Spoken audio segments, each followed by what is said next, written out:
Ils n'avaient pas de feu, le radiateur. Il y en a ici 14, il y en a une. électrique. Oui, bien sûr. Ouais, c'était en 1900, au 19e Une siècle. deuxième. C'était Byzance.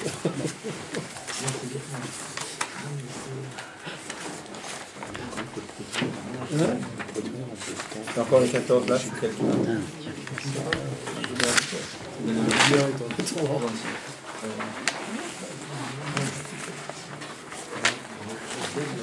n'y a rien. Hein. Il y a encore une 14 ici. 14.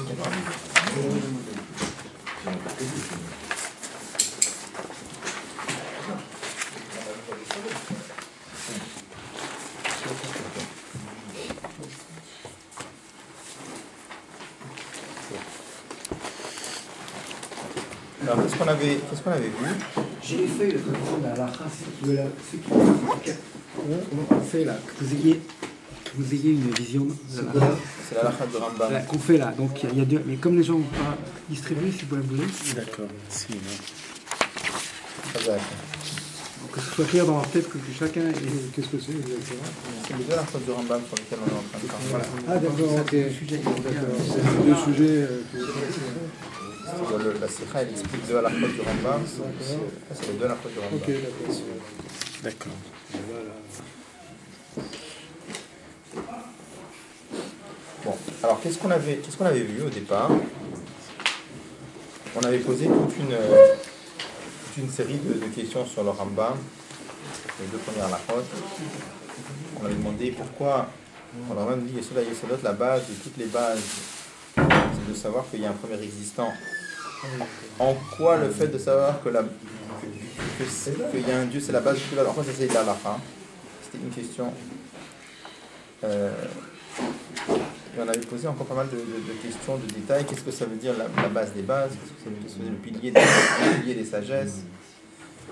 C'est étonnant de voir que le Rambam utilise pour Dieu le mot existant, de savoir qu'il y a un premier existant. Pourquoi il ne dit pas un Dieu?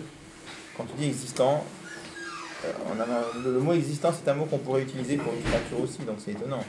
En plus, quand tu dis Matsui Rishon, un premier existant, donc tu le mets quelque part en relation d'ordre par rapport aux autres. Quand tu dis premier, ça veut dire qu'il n'est pas très différent.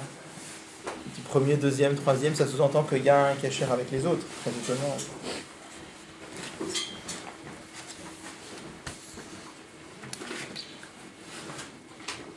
Surtout que le Rambam a expliqué que... Il faudrait peut-être refaire des photocopies, peut-être. Ouais. Surtout une fois que le Rambam a expliqué que c'est Dieu qui, même si ça, c'est lui qui fait tout exister, alors on comprend bien qu'il est Rishon. Il a besoin de préciser ça. Après, on avait demandé des questions sur la deuxième halakha. Dans la deuxième halakha, le Rambam disait il y allait à la date, s'il montait à l'esprit que lui n'existe pas, rien ne peut exister. Quel est le chidouche? On a bien compris que puisque c'est lui qui fait exister tout, on a bien compris que si lui n'était pas là, alors il n'y aurait rien d'autre. Après, pourquoi le Rambam, on a demandé aussi la question, pourquoi le Rambam utilise cette phrase longue, im y allait à la date, s'il montait à l'esprit que. Le Rambam aurait pu être beaucoup plus concis en disant imidame, si quelqu'un imaginait. Pourquoi il y a im y allait à la date, 4 mots.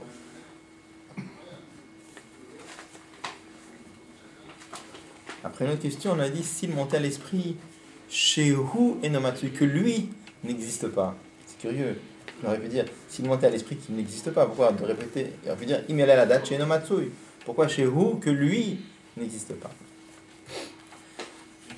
Alors, qu'est-ce qu'on avait commencé à voir?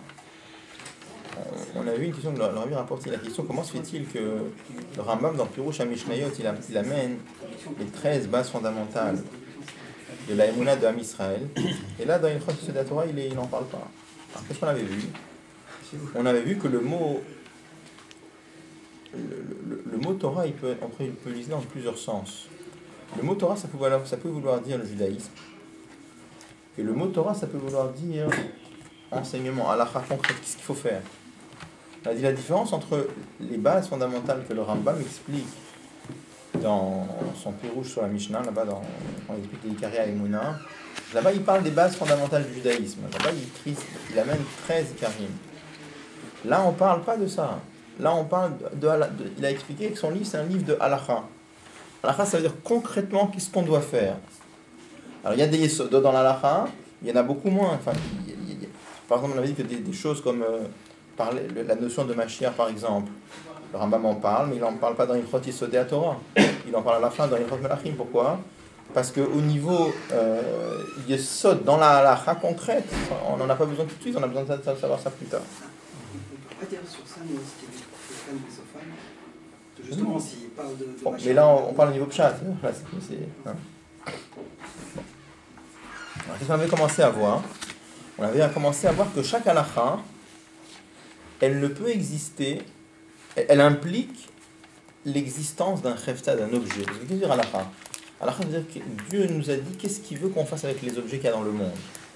Donc chaque halakha induit automatiquement un chefta, un objet, et Akadosh Baruch Hu nous dit qu'est-ce qu'on doit faire avec cet objet-là. Par exemple, on a dit les tefilines, ça implique, pour mettre les tefilines, ça implique qu'il faut qu'il y ait des tefilines. Ça implique qu'il faut qu'il y ait une main, un bras en tout cas, ça implique qu'il faut qu'il y ait une tête. Et Akadosh Baruch Hu nous dit, moi je veux que la main, que le bras ce soit un bras qui met les tefilines. Et je veux que la tête ce soit une tête qui porte les tefilines. Et là, donc c'est-à-dire que la halakha c'est quoi? C'est Akadosh Baruch Hu explique qu'est-ce que nous on doit faire avec les objets qu'il y a dans le monde. Et cela même, quand tu dis de quelle façon Akadosh Baruch Hu veut que les objets soient, parce qu'il faut qu'ils soient d'une certaine façon, et en l'occurrence, pas comme ils étaient avant. En d'autres termes, quand je prends par exemple la notion de bras, Dieu veut que le bras mette les tefilines, mais ça veut dire Dieu ne veut pas que le bras soit sans tefilines. Je parle une fois dans la journée, je parle pas forcément. Mais ça marche que pour le média positif, ça. On va voir. Donc, ça implique, donc finalement, dans chaque mitzvah, il y a deux aspects. Il y a un aspect positif et il y a un aspect négatif. L'aspect positif, c'est Akadosh Baruch Hu nous explique comment il veut que la chose soit. Mais ça implique un aspect négatif. C'est il veut qu'elle ne soit pas autrement que ça. De la même façon, par exemple, ce qu'on va voir pour le sechel de l'homme. Dieu a donné à l'homme de la date, la connaissance, du sechel, de l'intelligence. Et Akadosh Baruch Hu explique que le sechel de l'homme, ça doit être un sechel qui doit savoir. Dieu veut que le sechel de l'homme arrive à comprendre qu'il y a un premier existant qui fait tout exister.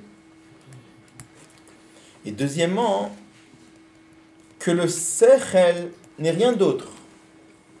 Ça veut dire qu'il faut déraciner, si on peut dire, du sechel l'autre aspect qu'il peut y avoir. L'autre aspect qu'il peut y avoir, c'est un sechel qui ne comprend pas qu'il y a un Dieu qui existe. Alors, je répète, c'est un grand prix, c'est difficile à comprendre. On va le comprendre un peu mieux plus tard. Pourquoi c'est difficile à comprendre? Ce qu'on a envie de dire ici, c'est que le juif doit arriver à ce que... C'est pas juste... Tu veux dire, c'est sûr qu'une fois que son sechel il comprend qu'il y a un Dieu, il comprend... Il est plus comme avant, mais c'est pas ça qu'on veut dire. On doit déraciner du sechel toute autre possibilité. C'est-à-dire qu'à partir de maintenant, le sechel ne devient qu'un sechel qui comprend l'existence de Dieu, qu'il y a un Dieu qui dirige le monde, et rien d'autre. Pourquoi c'est difficile à comprendre ça? Parce que normalement, on avait pris la dernière fois l'exemple, quand tu prends un objet et tu le transformes, qu'est-ce que tu le transformes? C'est une transformation profonde ou superficielle? C'est superficiel. Pourquoi? Imaginez, voilà, je prends un bloc d'argent qui est informe et j'en fais un verre de kidouche. Donc, avant, c'était un bloc d'argent. Maintenant, il a la forme d'un cos. Mais est-ce que j'ai déraciné le bloc d'argent? Non. Premièrement, parce qu'à tout moment, je peux le faire fondre et je peux refaire un bloc, premièrement. Deuxièmement, même imaginons que ce soit irréversible. Imaginons que je peux plus le faire fondre, imaginons. Mais en profondeur, il reste quand même cette notion qu'avant c'était un bloc d'argent, informe. La deuxième partie, je ne m'engagerai pas sur cet exemple. Hein. C'est un peu dangereux quand même. Parce que là, il ne bouge pas du tout de sa forme. Là. L'idée, c'est de dire qu'il pourrait revenir à l'état comme il était avant. Tu le refais fondre, mais là tu te dis, si on ne peut plus le faire fondre, ça rapproche proche de l'idée. On se rapproche, mais ce que je veux dire, c'est que l'envie c'est beaucoup plus que ça. Même si techniquement tu peux pas, d'accord, Mais Beigayon, c'est-à-dire dans la pensée, ça reste quand même la notion. Alors, il veut dire que la volonté de Dieu dans les mitzvot de la Torah, c'est de prendre les objets du monde et de faire que les objets du monde soient comme la volonté de Dieu et de déraciner complètement ce que c'était avant. Et ça, on ne comprend pas du tout comment c'est possible. Alors, juste vous dire en 2 mots. Oui, voilà, c'est ce que j'allais dire. La première raison pourquoi c'est possible, c'est parce qu'on parle ici de mitzvot d'Akadosh Baruch Hu, sinon ça commence même pas. Ça n'a pas de sens. Prendre un objet et le transformer de cette façon-là, humainement parlant, c'est pas possible. Donc ça n'est possible que parce que c'est les mitzvot d'Akadosh Baruch Hu. Mais on comprendra mieux dans le détail dans la suite de la sira. Mais c'est quand même quelque chose que Dieu il a créé le date de l'homme, le date il a créé de façon telle qu'il peut et il doit même penser le contraire de ce qu'il comprend. C'est son date, c'est la nature de l'homme. Il est créé comme ça. C'est-à-dire, tu comprends qu'il y a un homme milvado, mais Dieu il a créé le moire d'un homme. C'est ça le chidouche de la sikha. Comment tu peux changer le chidouche de la sikha, c'est que le chidouche de la sikha, c'est que le chidouche de la sikha, un des chidouchim, ce que le Rabbi dit là en tout cas, c'est comme ça, c'est que le sechel de l'homme, il peut comprendre comme ça, il peut comprendre le contraire. Alors, a priori. Ça c'est le sechel tel qu'il est mitzad abriya. Ouais. Le sechel tel qu'il est mitzad abriya, t'as raison. Le sechel tel qu'il est de par la création, il peut comprendre comme ça, il peut comprendre comme ça. Mais ce qu'Akadosh Baruch Hu nous demande, c'est d'arriver à faire que le sechel de l'homme maintenant, ce ne soit plus qu'un sechel qui comprend qu'il y a un Dieu qui fait tout exister. Plus que ça. Mais c'est pas de la voda de l'homme, ça. Parce que Yediat Hashem, c'est une mitzvah, sinon ça ne serait pas possible. D'accord, mais c'est une mitzvah d'Akadosh Baruch Hu, ce lien-là, oui. qui est véhiculé par la mitzvah, bah oui. par le Évidemment, évidemment. Ah d'accord, donc c'est parce que moi je peux dire parce que c'est la voda de l'homme qui arrive à ça. Alors en tout cas, ce que le Rabbi explique ici, c'est que le Rambam nous explique ça dans la halakha. On verra après comment ça reste techniquement faisable. C'est possible pour un homme de le faire ou c'est que... Non, c'est possible parce que... Non, pour un Benoni... Non, un homme normal. À un certain niveau, ça se fait par la mitzvah. Maintenant, il y a... Comment est-ce qu'il va déraciner, alors qu'il a toujours un Yetzirah, comment est-ce qu'il va déraciner la possibilité que peut-être que Akadosh Baruch Hu n'existe pas? La plénitude de ça sera quand Mashiach viendra. Mais je veux dire, on tend vers ça. En tout cas, ce que le Rambam veut... Donc, le Rambam fait rentrer ça dans les mots du Rambam. Les mots du Rambam, c'est de nous dire... Il y a une mitzvah... Le Yesod HaYesod, la base de toutes les bases, c'est de savoir qu'il y a un premier existant qui fait tout exister. D'accord? Après, deuxième halakha, Ve'im yaleh ala da'at, s'il montait à l'esprit que lui n'existe pas. Donc ça veut dire quoi? On a demandé la question tout à l'heure, mais qu'est-ce qu'il rajoute? On a déjà, c'est évident. Réponse, il rajouterait un niveau de la connaissance, il rajouterait un niveau des informations que le Rambam nous donne. Il rajoute autre chose. Il rajoute comment Akadosh Baruch Hu veut que le sechel de l'homme soit. Le sechel de l'homme, il doit être yodéa, il doit savoir qu'il y a un Dieu qui fait tout exister. Deuxième halakha, et qui est toujours la suite de Yesod HaYesodot, le sechel de l'homme doit être tel que si il y allait à la date, s'il montait à l'esprit une idée pareille, on doit l'écarter tout de suite. Parce que ça ne doit plus du tout exister dans le sechel de l'homme. En lui disant que s'il est monté à l'esprit une idée pareille, rien ne peut exister, même pas le sechel qui pense non plus, rien. Mais si quelqu'un est profond dans une idée, pourquoi il a besoin de chercher à déraciner l'éventualité que... Parce que c'est la volonté de Dieu. Mais il a déjà la volonté d'être optimiste dans une idée, pas la peine de chercher... Oui, je veux dire, sans la sechel de l'homme, on n'aurait pas imaginé un truc pareil. C'est une action qui est même là. Ah non, c'est mitzad de l'homme. C'est impossible, mitzad avoda de l'homme, d'arriver à effacer le côté shlili. Mais c'est pas ce qu'il dit là. C'est pas possible. Alors, je comprends pas comme ça. Le travail de l'homme, c'est d'essayer, oui. Et il y arrive que parce qu'il y a un koach eloki dans les mitzvot. Bien sûr, dans la mitzvah, bien sûr, il y a le sinon, c'est pas possible. de Gdusha qui descend, c'est impossible autrement, l'homme, il peut pas faire ça. Oui. C'est-à-dire, l'homme doit travailler dans ce sens-là. L'homme doit travailler dans ce sens-là. Et pourquoi il y arrive? Parce qu'il y a une dimension divine dans les mitzvot. Mais ça, il va expliquer dans la suite. D'accord, mais juste une petite question, Inésia. Quand il dit chez où, Matsui, le où ici, c'est qui? Dieu. Avant le Timsum ou après le Timsum? Ah, ça, on va voir après, il n'a pas parlé de ça encore. Parce que c'est pas où, il ne s'agit pas de la première... Là, il n'a pas répondu, encore de ça. C'est pas la première halakha dont il parle ici, le où. C'est si tu crois que ce que je viens de te dire avant, il n'est pas Matsui, le Matsuri Shon. Il veut parler de la première halakha. Non, on avait commencé la deuxième fois le deuxième bio. Maintenant, on va voir le deuxième bio. Là, j'ai répété le premier bio. D'accord.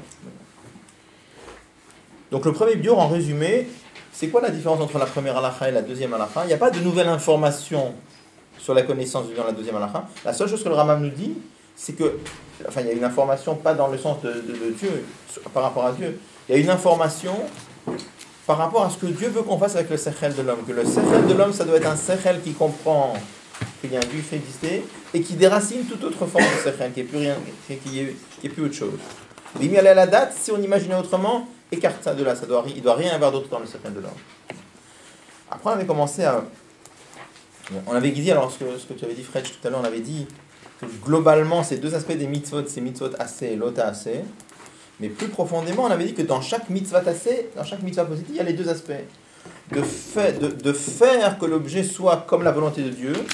Et deuxième aspect, de déraciner tout autre aspect qui n'est plus rien d'autre. Alors, donc on était page 14. On dit comme ça. On avait dit, étant donné que la parole de Dieu, c'est l'halakha. Donc, puisque dans l'halakha, on a vu qu'il y a deux aspects, c'est que Dieu veut que le monde soit d'une certaine façon, et que cette façon-là, il n'y ait plus que ça, c'est-à-dire qu'on déracine toute autre forme dans la création.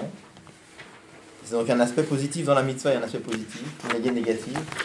Eh bien, un ami a dit, c'est mystère, c'est logique de penser que chez Dieu aussi, il y a deux aspects pareils, si on peut dire. Il y a l'aspect positif, si on peut dire, il y a l'aspect shliach. Qu'est-ce que ça veut dire? Donc, on peut reprendre. On avait fait dans les mots ou j'avais juste dire par oral, je ne me rappelle plus ce qu'on avait fait. On a commencé Chet, Bon. Alors on peut reprendre le Chet rapidement. Donc page 14, paragraphe Chet. Ine kivan shedvar Hashem zu halacha, puisque la parole de Dieu c'est l'halacha. Kulan mitzvah chasot hen limtzut shebaolam. Puisque la parole de Dieu qui est l'halacha, toutes les halachot, elles ont un lien avec l'existence du monde, parce que qu'est-ce que c'est la halachot? C'est de nous dire comment le monde doit être et comment il ne doit pas être.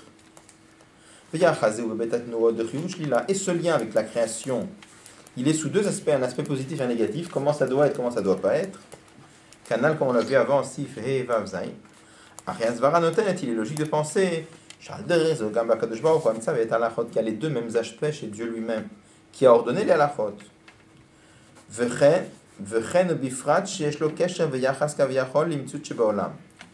Et de la même façon aussi donc de dire que Dieu aussi a un lien, si on peut dire, avec l'existence du monde. Et dans ce lien qu'il y a entre Dieu et le monde, il y a deux aspects. Il y a un aspect positif et un aspect négatif. Avec ça, on va expliquer les deux halachot du Rambam plus profondément. Donc là commence le deuxième biur, la deuxième explication dans le Lachon du Rambam. Chez Kavanato Bazehi, donc c'est de dire que le but du Rambam ici c'est pas simplement de nous expliquer les deux aspects qu'il y a dans la connaissance de Dieu. Un aspect, c'est l'aspect positif. Dieu veut que le sechel de l'homme soit un sechel, une intelligence qui comprenne qu'il y a un Dieu qui fait tout exister. Et deuxièmement, qu'il n'y ait rien d'autre dans le sechel. C'est-à-dire que de déraciner tout aspect du sechel qui pourrait penser autrement. Ça, c'était le premier but, mais pas que ça. Et la gamme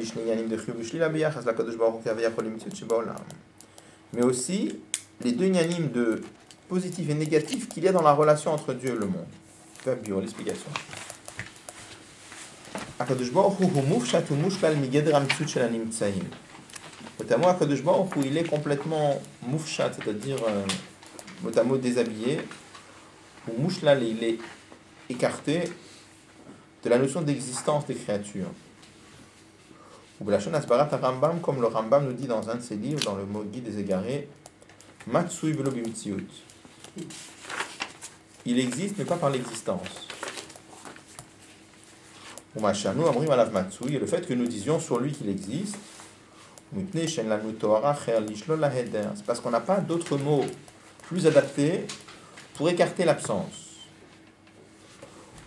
Ou que Omreinu alav echad kadmon afshenan meuraot agufot de ribui vardut venu matsui bazman. De la même façon aussi quand on dit à propos de Dieu qu'il est un, qu'il est kadmon, c'est-à-dire qu'il est antérieur, il n'a rien à voir avec le temps. Ça veut dire qu'il est antérieur, ça n'a pas de sens. C'est-à-dire qu'il est un, c'est pas un objet qu'on peut compter, un, deux, ça. Donc on utilise ces mots-là parce qu'on n'a pas d'autres mots. Elle a seulement. Shala birtsono livro et haolamot. Dieu a voulu créer les mondes. Ou beinvatnuto ishpil atzmo kaviachol. Et dans sa motamo, dans sa modestie, on expliquera ce que ça veut dire. Il s'est rabaissé, si on peut dire. Ou ba saramamar odbara et hashamayim ve'et haaretz. Et par 10 paroles, il a créé le ciel et la terre. Pourquoi Marazal, comme nos maîtres disent dans la Gemara, Bemakom Gdulato Agdula Zuma Zebreshit Shamata Motzin Vatoto. Là où tu vois la grandeur de Dieu, là-bas tu vois sa modestie. Et la grandeur, c'est quoi? C'est la création du monde. Mouvan, on comprend chez Gamaz ou Matsui Velobimti, en ce moment que même une fois que Dieu s'est abaissé, il continue d'être avant existence sans existence. Mais quand le Shken Vekal Vachomer Aden Ket, Mechacham Gadol Veyoter, Shimadrigato Amiti Tachigdol Aonim, Gambet Dibur Emkatanche Nover Koklal. Comme on peut le comprendre par un raisonnement a fortiori d'un grand Chacham qui s'abaisserait pour parler à des élèves plus petits que lui, même s'il s'abaisse, mais il n'a pas perdu son niveau antérieur. Bon, il y a plein de choses ici. Alors, je vais répéter ce qu'on avait dit la dernière fois. Alors, pour que ce soit plus clair, j'avais rapporté la dernière fois, j'espère que ça n'a pas envoyé, mais on a besoin pour comprendre, la marloquette entre le Maharal de Prague et le Rambam. On a vu que le Rambam nous dit que Dieu et sa Chokhma, ça fait un. Pas comme l'homme. Pour l'homme, est-ce qu'on peut dire que notre Chokhma et nous, c'est pareil? Non.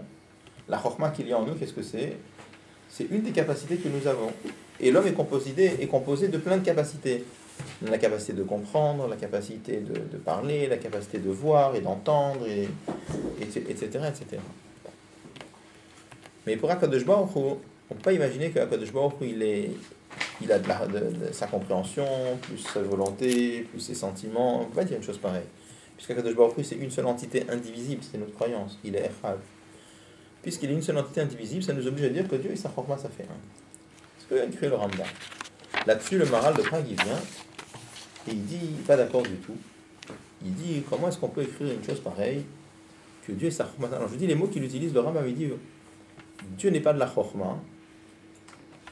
Et on voit très bien que nos maîtres, lorsqu'ils appellent Akadosh Baruch Hu, on l'appelle Akadosh Baruch Hu, le Saint béni soit-il, on ne l'a pas appelé Asechel Baruch Hu. On ne l'a pas appelé l'intelligence béni soit-il. Et il explique pourquoi on l'appelle Hakadosh Baruch Hu, parce que le mot Kadosh, ça veut dire quoi? Kadosh, ça veut dire séparé. C'est-à-dire quoi séparé? C'est-à-dire que Dieu est déconnecté de toute notion. Il transcende tout, il est au-delà de tout, il n'est pas du Sechel. Alors quand on lit les mots du Maharal de Prague, c'est étonnant. On ne comprend pas ce qu'il veut le Maharal de Prague. Pourquoi on ne comprend pas ce qu'il veut? Parce que le Rambam n'a pas dit Dieu égale Chokhma. Si le Rambam avait dit Dieu égale Chokhma, effectivement, là ça veut dire qu'il est en train de limiter à Kadosh Baruch Hu à la notion de Chokhma. Et là, on aurait pu comprendre ce qu'il veut dire en disant que nos maîtres ont appelé Akadosh Baruch Hu, ils l'ont appelé Akadosh Baruch Hu, ils l'ont pas appelé Asechel Baruch Hu. Il ne dit pas ça, le Rambam. Il dit simplement que comme Dieu c'est une seule entité indivisible, alors en résumé, on explique la marque est de la façon suivante. Ce que le Rambam, ce que le Maharal de Prague reproche Kaviachol au Rambam, c'est pas le fait de dire que Dieu égale la Chokhma. C'est pas ça, si je dis que Dieu il est chacham, ou si je dis que Dieu est bon, ça sous-entend, je considère, même si je dis une chokhma infinie qui n'a rien à voir avec la nôtre, je considère que la notion de chokhma, c'est une certaine perfection. Si je dis Dieu est bon, même si j'imagine que c'est une bonté qui transcende la nôtre, qui n'a rien à voir avec la nôtre, qui est infinie, tout ce qu'on peut imaginer, tout ce qu'on ne peut pas imaginer, et c'est-à-dire je sous-entends que la notion de bonté, c'est une certaine shlemut, c'est une certaine perfection. Donc le Maharal de Prague, tel qu'on l'explique en Chassidut, il dit, tu veux parler de la perfection de Dieu à travers des notions comme la chokhma, la bonté, mais il n'a rien à voir avec tout ça, Bechlan. Il n'a absolument rien à voir avec tout ça. Donc il dit à Kadosh Baruch Hu, on l'appelle Akadosh Baruch Hu, il n'a rien à voir avec toutes ces histoires-là. Qu'est-ce qu'on explique? Qu'est-ce que l'Admor Hazaken explique? L'Admor Hazaken explique que les deux ont raison. Le Maharal a raison et le Rambam a raison. On parle de deux niveaux différents. C'est-à-dire, quand Dieu s'abaisse dans le monde d'Atsilut, donc là-bas, Akadosh Baruch Hu, il fait un avec ses attributs, et on peut dire que lui et sa Chokhma, ça fait un, dans le sens qu'effectivement, là-bas, on peut parler de la perfection de Dieu en termes de Chokhma. Une Chokhma qui n'a absolument rien à voir avec la nôtre. Une chokhma qui est complètement infinie, une chokhma pour laquelle on ne sait même pas ce que c'est. Mais à la fin, ça reste une notion de chokhma. On peut parler de bonté qui n'a rien à voir avec la nôtre, mais une certaine notion de... Dès qu'on parle, par contre, avant qu'Akadosh Baruch Hu s'abaisse, Pas de sens, il n'y a pas de chorma, il n'y a pas de bonté, il a rien à voir avec toutes ces notions birklal. Donc, le demande explique que les deux ont raison. Dans le Rambam aussi, non, il n'y a pas les deux. Des fois, il dit En Logouf, En Logoutagouf, et des fois, il dit Wamada, ou Idea, ou Idea. Des fois, le Rambam, il parle sur Atum, des fois, il parle sur comment ça s'est Dieu s'abaisser. Alors, c'est possible qu'on puisse comprendre comme ça, il faut voir. Parce que là, on va voir, mais. Quand il dit En Logouf, En Logoutagouf, il parle Gouf. Peut-être tu veux dire que Gouf, c'est même Chochma et bien, ça s'appelle Gouf. Bon. C'est possible qu'on peut faire un peu rouge comme ça. À un certain niveau, oui, tu as raison. Maintenant, il faut voir. C'est possible qu'il y ait des lectures possibles comme ça dans le Rambam, c'est possible. Bon. Donc, une chose par exemple que le Rambam écrit dans le Guide des Égarés, il écrit comme ça, il écrit dans Moreh Nebuchim, on l'amène en Chassidut, il dit comme ça. Quand on donne un qualificatif à propos de Dieu, quand on dit que Dieu est Chacham, il dit on veut dire deux choses. On veut écarter le contraire, donc on veut dire que Dieu n'est pas stupide, donc on veut écarter de Dieu la bêtise et la stupidité. On ne veut pas dire comment il est. Et en même temps, dire que sa façon de comprendre, elle n'a rien à voir avec la nôtre. Ça, c'est ce que le Rambam écrit là-bas. D'accord ? Mais même cette façon de dire que Akadosh Baruch Hu n'est pas stupide ou bête, et de dire que il a une façon de comprendre qui n'a absolument rien à voir avec la nôtre, il y aura le problème du Maharal dessus. Parce qu'à la fin, tu parles de la shlemut de Dieu à travers une notion qui s'appelle une forme de compréhension transcendante, beaucoup plus haute que la nôtre, d'accord, mais quand même un certain moussag, une certaine notion. Donc, ça, c'est Akadosh Baruch Hu tel qu'il a bien voulu se contracter, tel qu'il a bien voulu s'abaisser. Mais Akadosh Baruch Hu lui-même, il est complètement au-delà de toutes ces notions-là. Donc là, le Rabbi utilise la même chose pour la notion d'existence. Quand on dit que Dieu existe, c'est pareil que de dire Dieu est existant. Quand on dit que Dieu est existant, d'après comment le Rambam explique, ça veut dire deux choses. Ça veut dire, j'écarte de Dieu la non-existence. D'accord ? J'écarte de Dieu la non-existence. Mais en même temps que j'écarte de Dieu la non-existence, j'explique que sa façon d'être non-existant, elle n'a rien à voir avec notre façon d'exister. Ça va ?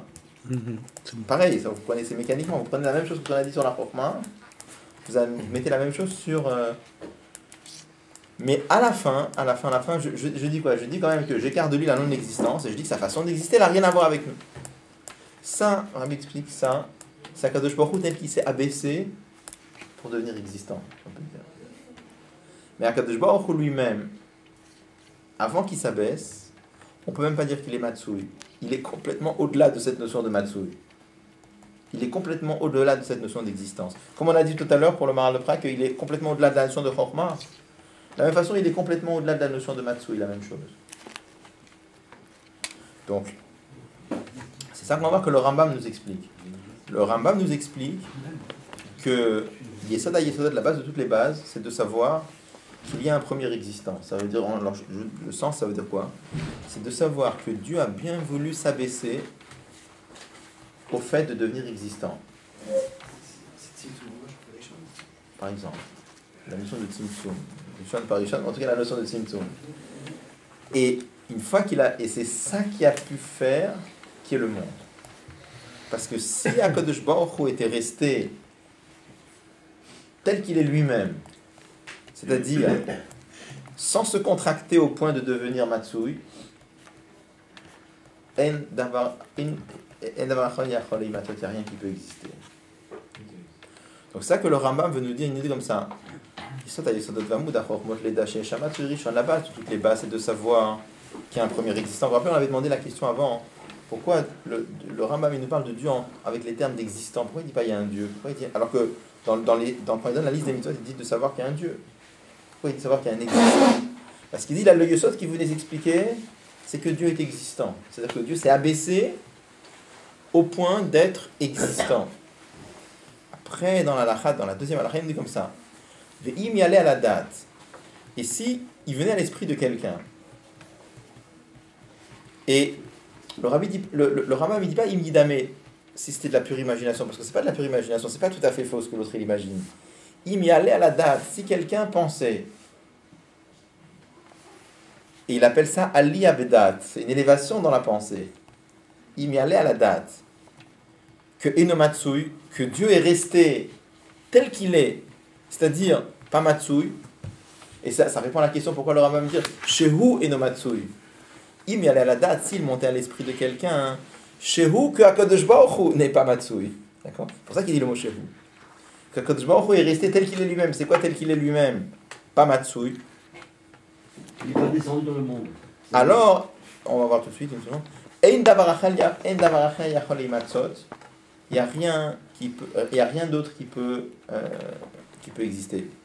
A priori, pourquoi le Rambam dit y aller à la date ? Y aller à la date, normalement, c'est une chose qu'on utilise pour quand c'est une idée qui est fausse. L'idée, elle n'est pas complètement fausse.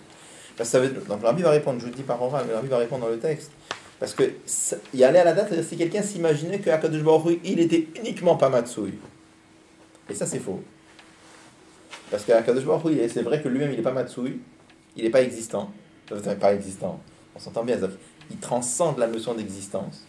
Mais il a bien voulu s'abaisser au point de devenir Matsui. On dit le Simsum, c'est pas sur le Dieu lui-même, non ? C'est là, on rend ça.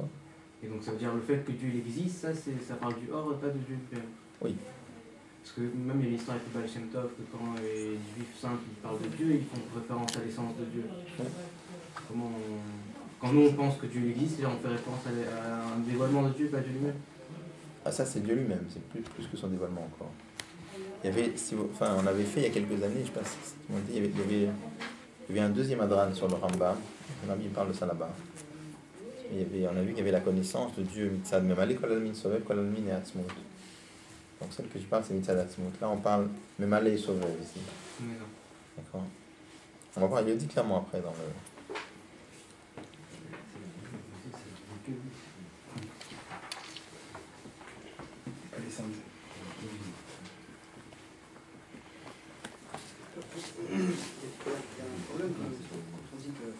C'est faux que Akadosh Baruch Hu n'est pas. Si on s'imagine qu'Akadosh Baruch Hu ne s'est pas abaissé, d'accord ? Bien sûr qu'il s'est abaissé. Comme ça, le monde a été créé. Mais ça, quelque part, c'est Zmani. C'est juste pour. C'est Shayar du monde. Mais quelque part, le monde, lui, il n'a rien à voir avec Akadosh Baruch Hu. Le monde, il doit exister pendant 7000 ans. Et après 7000 ans, normalement, je ne sais pas ce qui se passe. Non, ça reste éternel le monde, mais il n'y a plus la notion de temps. Mais c'est Zmani, quoi. C'est Zmani, c'est-à-dire qu'avant Bereshit Bara Elohim, il n'y avait pas le monde. Donc il n'y avait que la vision du Maharal de Prague, quelque part. C'est difficile de dire avant et après, parce qu'il n'y a pas de temps. Ça veut dire avant, bien sûr, mais quelque part, il y a un moment où Bereshit Bara Elohim, ça a été dit. Comment dire ? La vision qui... Encore une fois, le temps est une créature, tu vois, donc on a du mal à imaginer... Nous, on s'imagine, notre esprit fonctionne avec avant et après. Je ne sais pas comment poser ma question, je suis bien obligé de dire avant.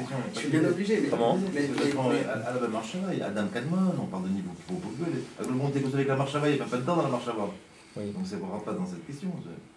On ne commence pas à Tzilout, le monde ne commence pas à Tzilout. Non, le monde il commence pas à Tzilout, mais il commence bien à Bereshit Bara Elohim.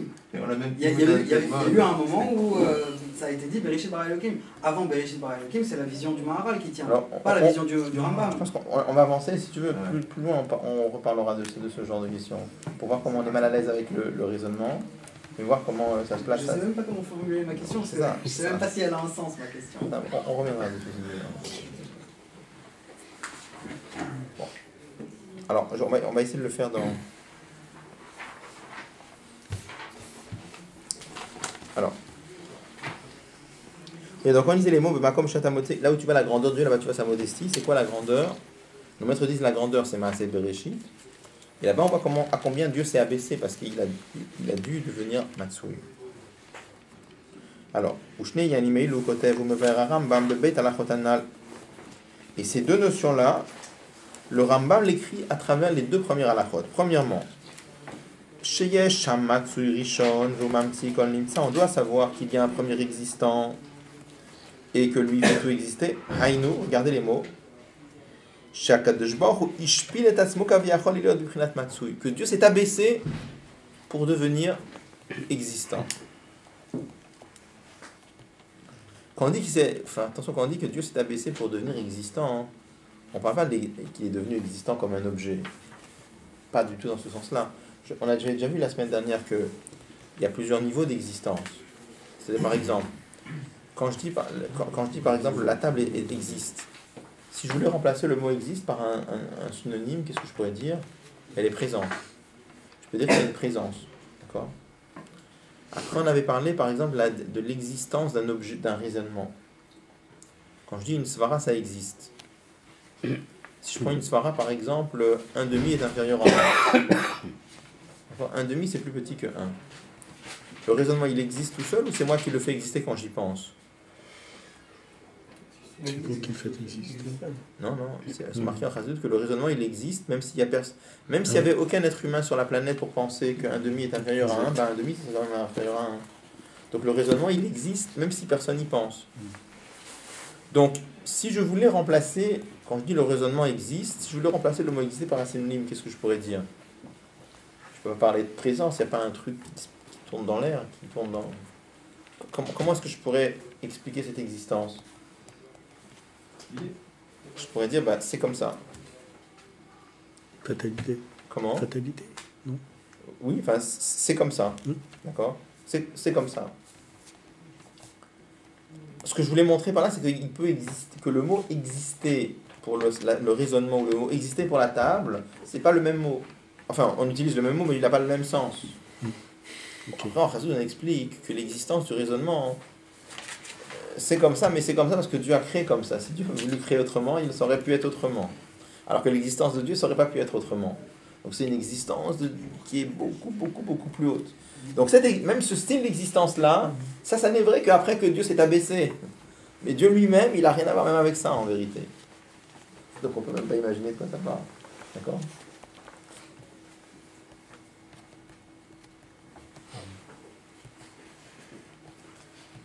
Je vous ai raconté cette histoire qu'il y avait une fois un grand chassid qui c'était en Russie, un juif qui priait des heures et des heures et des heures. Il avait entendu des gens qui hurlaient dans la rue que Dieu n'existe pas. Quand il les a entendus, il a dit ils ont raison. Donc, il y avait des gens qui étaient choqués. Comment un grand chassid pareil, il peut dire. Il a dit oui, il a dit un Dieu comme eux, ils s'imaginent, ça n'a jamais existé.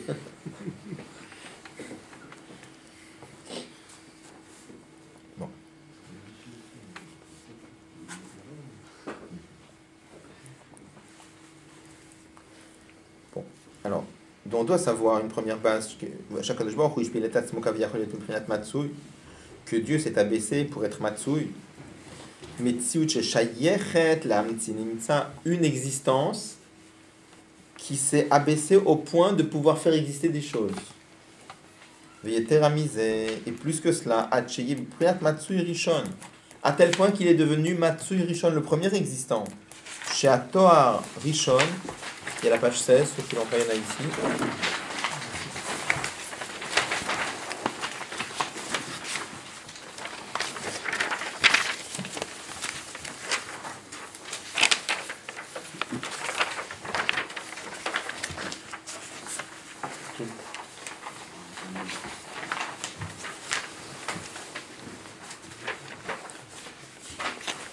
Il en reste encore un.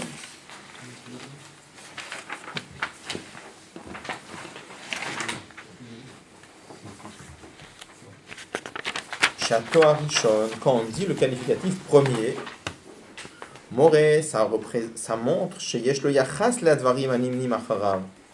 Il a une certaine relation avec les choses que l'on compte derrière. Quand on dit le premier, c'est-à-dire qu'il y a une relation d'ordre.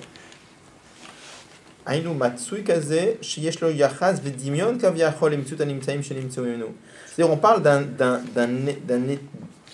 existant premier qui a un certain lien Kaviachol, si on peut dire, avec les autres existants.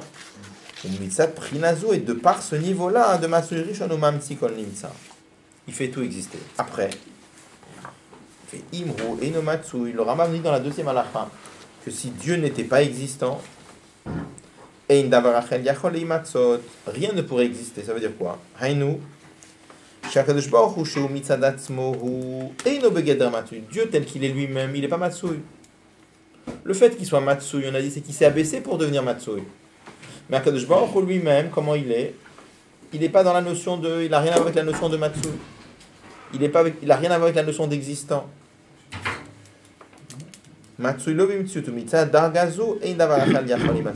S'il n'y avait que ce niveau de Dieu, c'est-à-dire si Dieu ne s'était pas abaissé et qu'il était resté tel qu'il est, alors rien ne pouvait exister.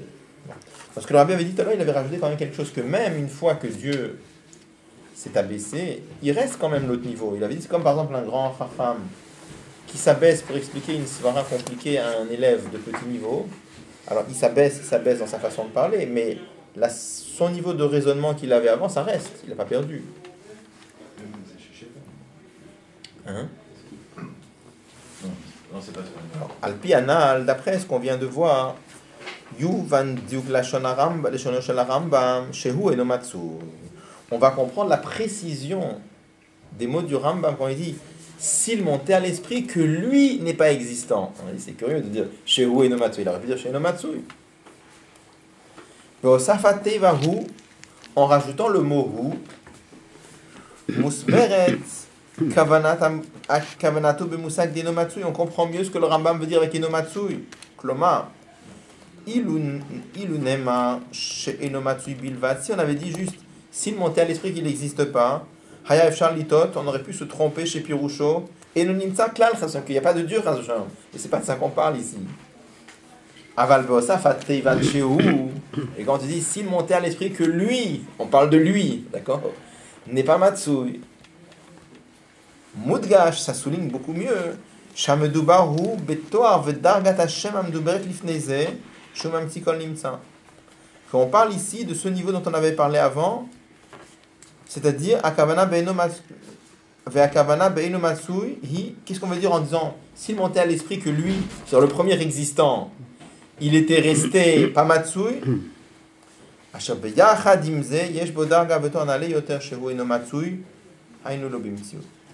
dire en vérité, il y a les deux niveaux de Dieu.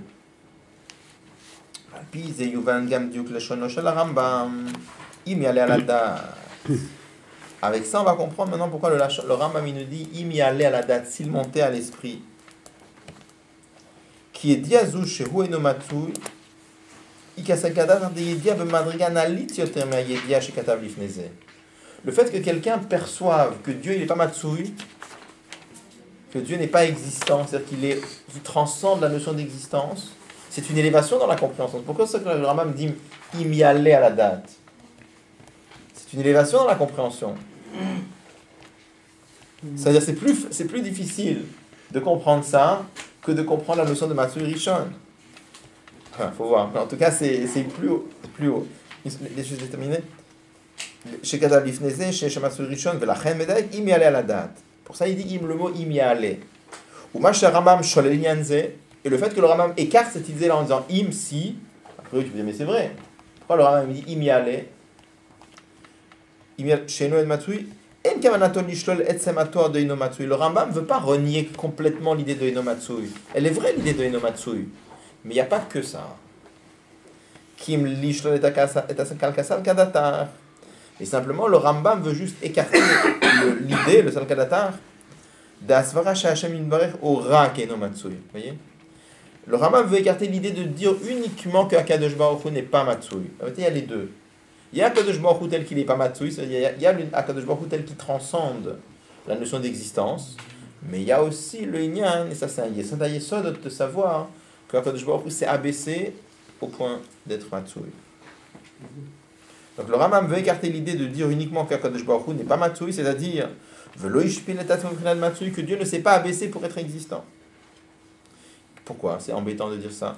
Parce que si on disait comme ça, c'est que Dieu ne s'est pas abaissé, parce qu'à ce moment-là, il n'y a rien qui peut exister. Et dans ce cas-là, si rien ne peut exister, c'est un gros problème. Parce que nous, on a l'impression d'exister. Il faudra dire que nous, c'est de la pure imagination.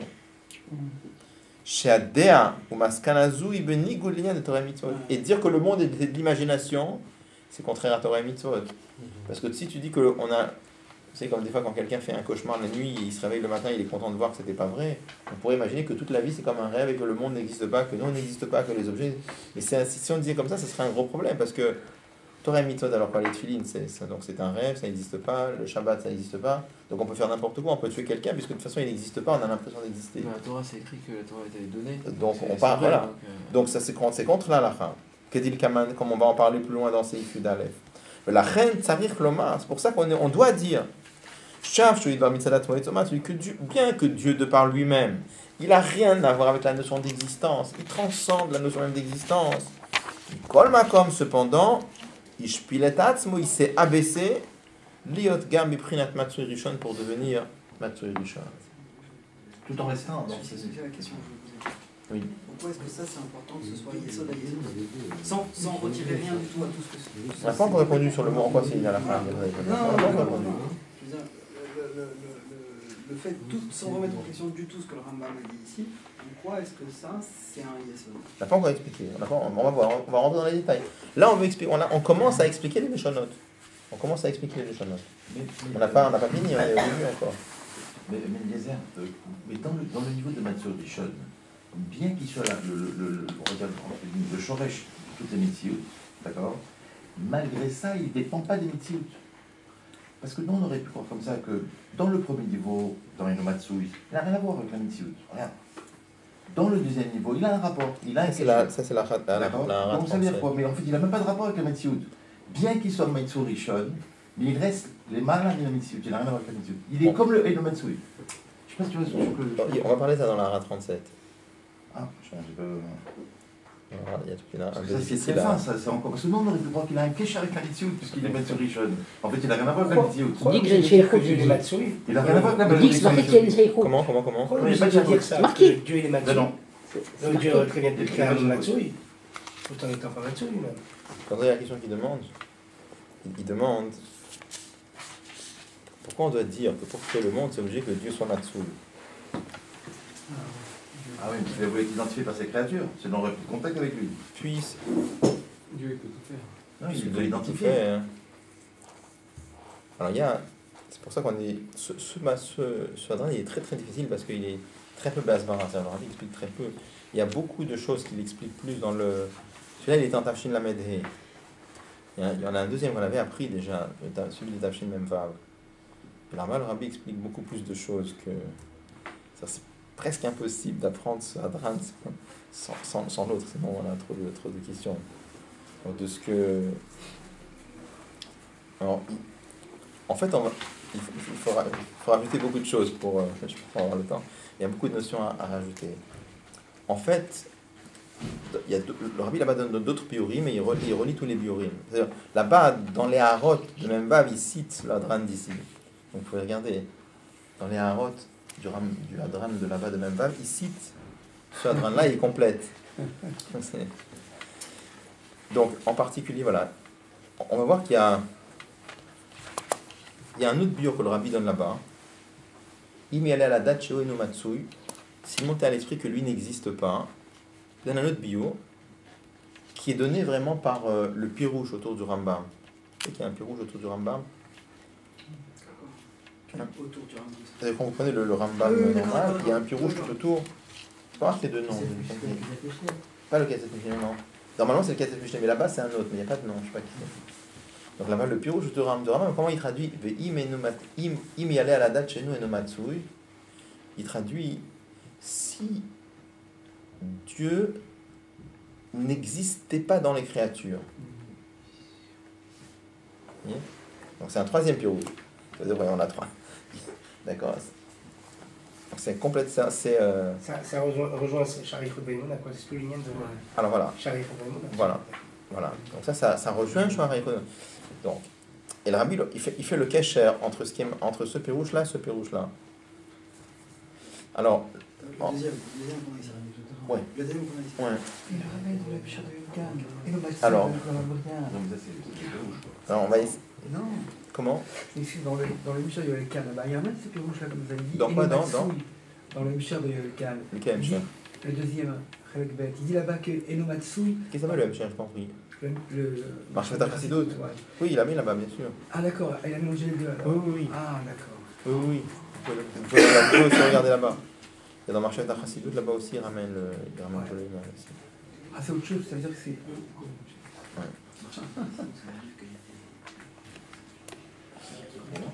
Donc, c'est comme ça. Alors, il faut reprendre un petit peu qu'est-ce qui est marqué dans Shara Yechud Vaimuna. Qu'est-ce qui est écrit dans Shara Yechud Vaimuna? Dans Shara Yechud Vaimuna, il explique qu'il y a un koach eloki, il y a une force divine qui se trouve dans la création. Bechol rega verega, à chaque fraction de seconde. Et il dit là-bas, il parle des kofrim, des renégats, qui disent que Dieu a créé le monde une fois pour toutes, après ça tient tout seul. D'accord? Et comment il explique là-bas, pourquoi c'est des renégats, ce gens-là, ceux qui disent? Il dit, il y a une très grande différence entre un orfèvre qui fabrique un kéli et Akadosh Baruch Hu qui crée le monde. Pourquoi? Parce qu'un orfèvre qui crée un kéli, c'est yesh mi yesh. D'un ilia, il fait un autre ilia. Il prend, comme on a dit tout à l'heure, un bloc d'argent. Avec ce bloc d'argent, il fait un kos. Donc ça, là-bas, même si les mains de l'orfèvre ont quitté le bloc d'argent, il peut rester kos, il n'a pas besoin que les mains de l'orfèvre soient là chaque seconde. Et pourquoi il dit que ça c'est yesh mi yesh? Par contre, il dit, Akadosh Baruch Hu qui crée le ciel et la terre, enfin qui crée tout l'univers, ça c'est yesh me ayin, il crée le monde à partir de rien. Comme c'est à partir de rien, c'est obligé qu'Akadosh Baruch Hu le fasse exister. Alors, plus clairement, quel est le... Pourquoi c'est obligé?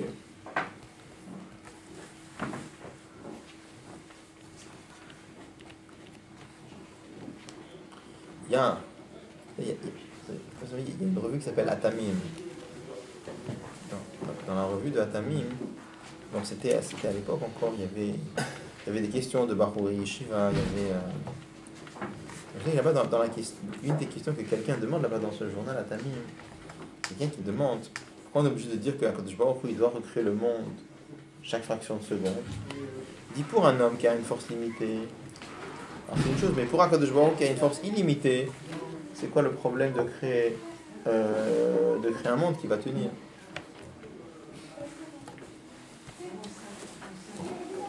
Donc en vérité, ce qu'il faut comprendre, il faut mieux comprendre la notion de ce qu'on appelle yesh me ayin. Yesh me ayin, ça ne veut pas juste dire seulement que quand on dit ex nihilo, c'est pas juste que hier la chose elle n'était pas là, aujourd'hui elle est là. Regardez, imaginez par exemple que quelqu'un prenne un bloc d'argent et qu'avec ce bloc d'argent il fasse un bijou qui a une forme complètement unique sur la planète. Il n'y a pas un deuxième comme ça. Et il n'y a pas eu avant non plus. Est-ce que je peux dire que cette forme c'est yesh me ayin? Il a créé une nouvelle forme. Elle n'était pas là hier, cette forme. Il n'y a pas d'autre forme comme ça. Il n'y en a pas une autre sur toute la planète, il n'y en a pas une autre. Est-ce que je peux dire que cette forme-là, elle est yesh me ayin? Comment? Non, elle était dans le métal. Comment? Dans le métal. Qu'est-ce qu'on explique en principe d'autre? La matière, elle existe, mais la forme, elle n'existe pas. Pourquoi je dirais pas que la forme, elle est yesh me ayin? Mais la forme, elle peut modérer, parce qu'elle est d'une matière qui existe. Alors l'idée, c'est ça. L'idée, c'est de dire qu'en vérité...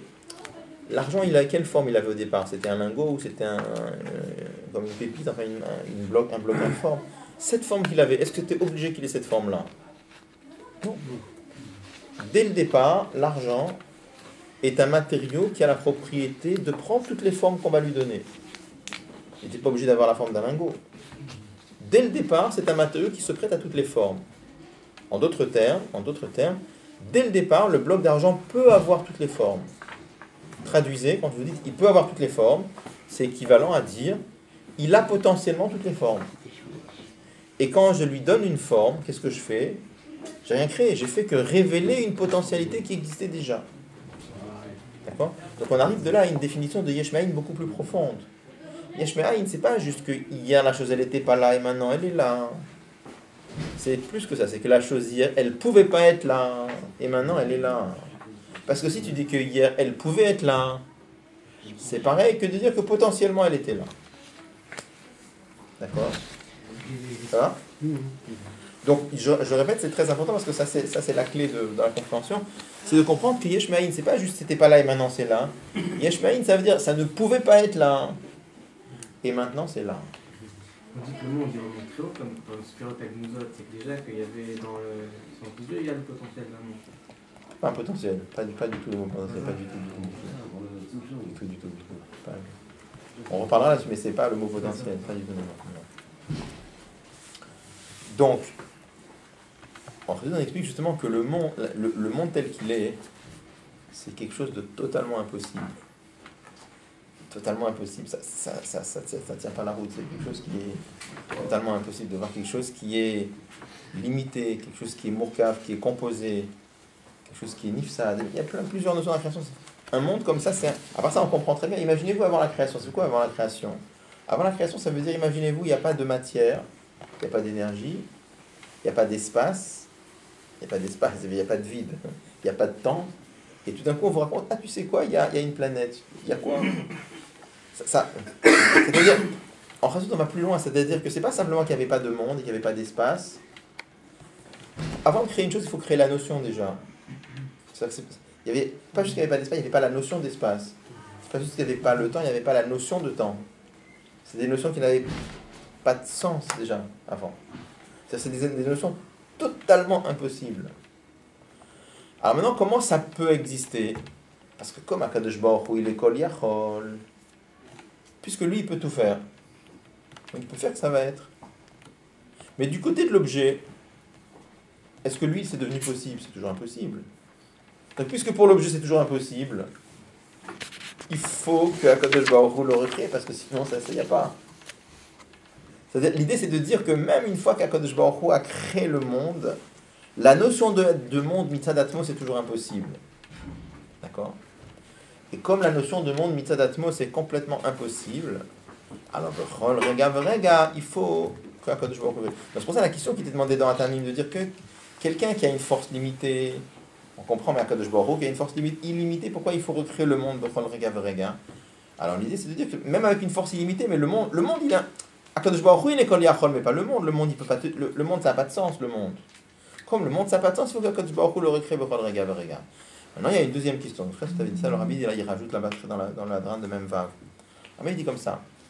Cette règle-là, qui dit que quelque chose qui est impossible, il faut le recréer b'chol rega v'rega, ça c'est une règle intellectuelle. Et pour Akadosh Baruch Hu, il n'y a pas de règle intellectuelle, parce que l'intellect n'oblige pas Dieu. Donc comme Akadosh Baruch Hu peut faire des choses qui n'ont rien à voir avec l'intellect, d'accord? Donc Akadosh Baruch Hu aurait très bien pu faire un monde qui tient tout seul. Bien que c'est complètement impossible intellectuellement. C'est pas juste impossible techniquement, c'est impossible intellectuellement. Mais comme Akadosh Baruch Hu n'est pas limité par l'intellect, il aurait pu faire ça. Ça marche pas. Hein? Ça marche pas. Comme ça l'avait dit clairement dans le même verbe. Oui, mais ça marche pas, parce qu'il dépendrait de Kol Yachol à ce moment-là. Et donc il est dépendant du Dieu. Si tu me dis que Kol Yachol il peut tout faire, et qu'il peut faire déguéder et supprimer les règles intellectuelles. Mais tu raisonnes avec, tu raisonnes avec le Sechel pour dire ça. Non, papa. Bah avec quoi alors? Je dis qu'il peut tout faire, il est Kol Yachol. Oui. Donc ce monde existant, il dépend de Kol Yachol. D'accord? Puisqu'il ne peut pas exister de lui-même. Il dépend de Kol Yachol, donc il dépend de Dieu. Ça revient même. Il dépend de Kol Yachol, il ne dépend pas de cette règle. Il dépend de Kol Yachol. Est-ce que je vois ce que je veux dire? On reviendra. Est-ce que tu comprends ce que je veux dire? Il dépend de Kol Yachol. Ouais. Alors ça va être tard, mais juste voilà, donc juste pour terminer. Donc ce que le Rabbi explique là-bas, que Enachanami, c'est vrai. Tout le chidouche d'Admor Azaken qui est marqué dans Shara Yechut Va'emuna, que Dieu crée le monde b'chol rega v'rega, ça c'est vrai seulement une fois qu'on sait qu'Akadosh Baruch Hu a bien voulu se conformer à certaines règles. Là, il faut créer le monde b'chol rega v'rega. D'accord? Et la même chose pour ta question. D'accord? Cette notion-là qu'il fallait que Dieu soit d'abord Nimtza. Sinon, le monde ne pourrait pas exister. Ça, c'est seulement une fois qu'on sait qu'Akadosh Baruch Hu a bien voulu se conformer à certaines règles de Sechel. Après, là, on est obligé de dire que, d'accord, on reviendra, là, c'est la Nekuda, mais en tout cas, je veux dire, c'est presque impossible d'apprendre sur Adran si on ne regarde pas dans l'autre, parce qu'il y a trop de questions. Il ne dit pas de choses dans l'enquête. Parce que Comment? l'enquête, il te dit que, étant donné que Dieu il a donné la lacha comme ça, donc obligatoirement, le Mitsué, il est lié avec la lacha, et quand la lacha est dans le monde, donc on est obligé de dire que. C'est très. Le Hachon est très Bekitsour ici. Il est mais c'est pas plus difficile à comprendre. Celui-là, il est très difficile à comprendre. Enfin, Les deux sont très profonds, mais l'autre il est plus basse-bara. Enfin, on comprend mieux, on a l'impression de... Je dirais, on a l'impression de comprendre mieux en regardant dans l'autre. Mais là-bas, il y a des harotes dans l'autre où il explique clairement des choses ici. Donc la question que je t'ai posée, il répond dans la note. Oui, l'autre question, oui, il parle avec la note. Bon, donc, si Dieu veut, la semaine prochaine, c'est encore bon, c'est pas... oui, c'est encore bon. Oui, c'est encore bon, c'est après...